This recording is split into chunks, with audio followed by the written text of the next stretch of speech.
السلام عليكم ورحمة الله تعالى وبركاته. اللهم صل وسلم وبارك على سيدنا محمد وعلى آله وصحبه أجمعين. اليوم إن شاء الله جيت نشارك معكم هذه المريقة ديال السلاوي باللحم. كتجي غزالة تبارك الله مع هاد الفلافل المشوية اللي كتجي أكثر من رائعة وكتستحق التجربة.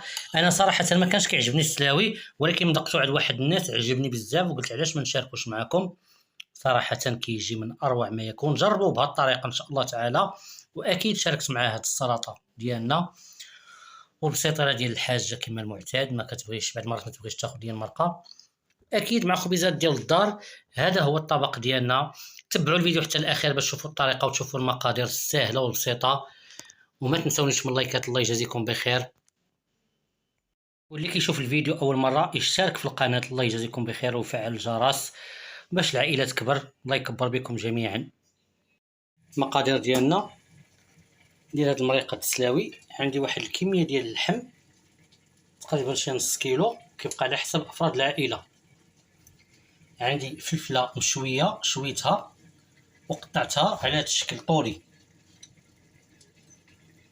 مطيشة صغيرة قطعتها طروفها صغار، والما ديالو ها هو. الزيت هنايا، بصلة صغيرة مشلضة رقيقة، القزبر، جوريوس ديال الثومة كبار محكوكين، مزودة ديال الحار، هنا نص معلقة ديال التحميرة، نص معلقة ديال السكينجبير، ربع معلقة ديال البزار، نص معلقة ديال الخرقوم عرق، وربع معلقة ديال القزبر حبوب.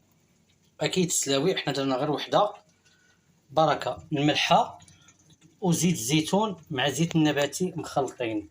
أول حاجة كما العادة نشعلوا على البوطة ديالنا طنجرة، غندير زيت الزيتون والزيت النباتية. أنا دائما اللحم كيعجبني نقليه هو الأول بوحدو على بركة الله.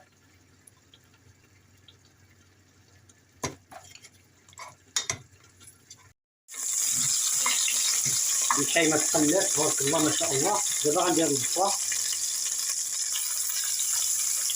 باش طيح شوية، غير شوية طيح، وندير مطيشة وغندير معاهم شوية الملحة. دابا هاد البصلة درت الزيت، الملحة كتبقى على حسب الذوق. صافي غنغطيها كطيح ليا البصلة وندير مطيشة. البصيلة طاحت، دابا غندير مطيشة.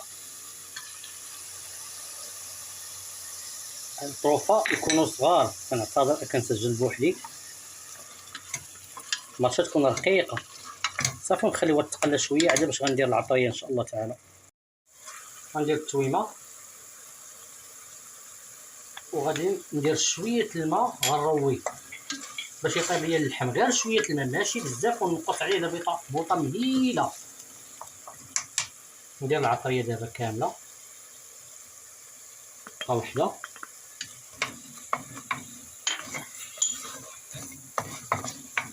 وغندير شوية القزبر غير شوية. صافي وغادي نروي ان شاء الله. الماء يكون طيب هانتوما صافي. هاد شوية دائما على بوطة مهيلة غيطيب في هاد المويها، لأن مطيشة غتطلق الماء، وميمكنش ليا ندير أنا الماء بزاف. صافي وغنسد عليه ان شاء الله تعالى.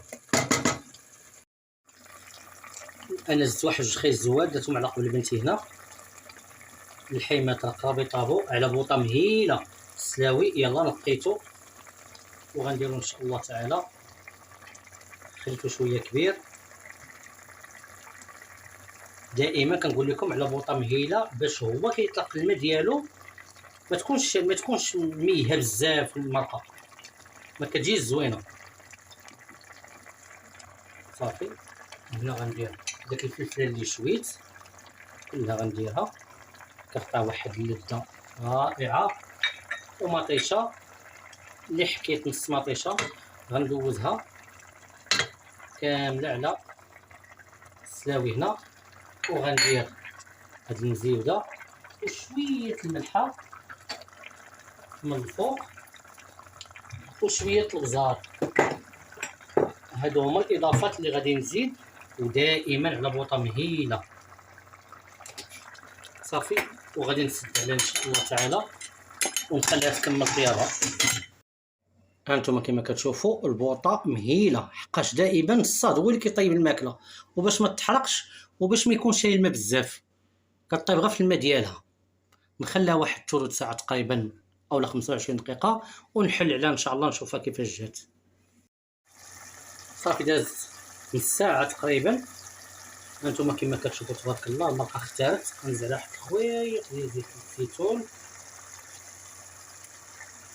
صافي، وغادي نطفي عليها ونخليها مغطيه شويه باش تعلق شويه ثاني.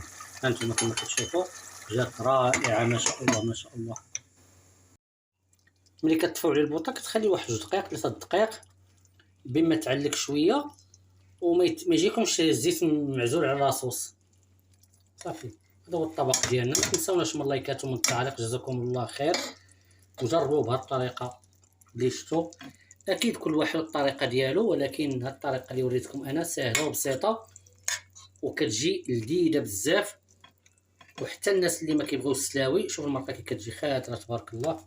هانتوما شوف كي كتجي من اروع ما يكون. ما تنساوناش من اللايكات ومن التعليق كما قلت لكم. الله يجزيكم بخير. كما كتشوفوا كيجي تبارك الله ما شاء الله.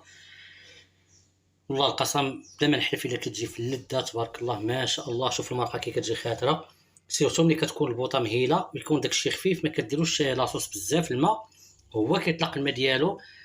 ما بقى لي الا نودعكم ان شاء الله تعالى، نتلاقاو في شي طبق عما قريب. والسلام عليكم ورحمه الله تعالى وبركاته. اللهم صل وسلم وبارك على سيدنا محمد وعلى اله وصحبه اجمعين.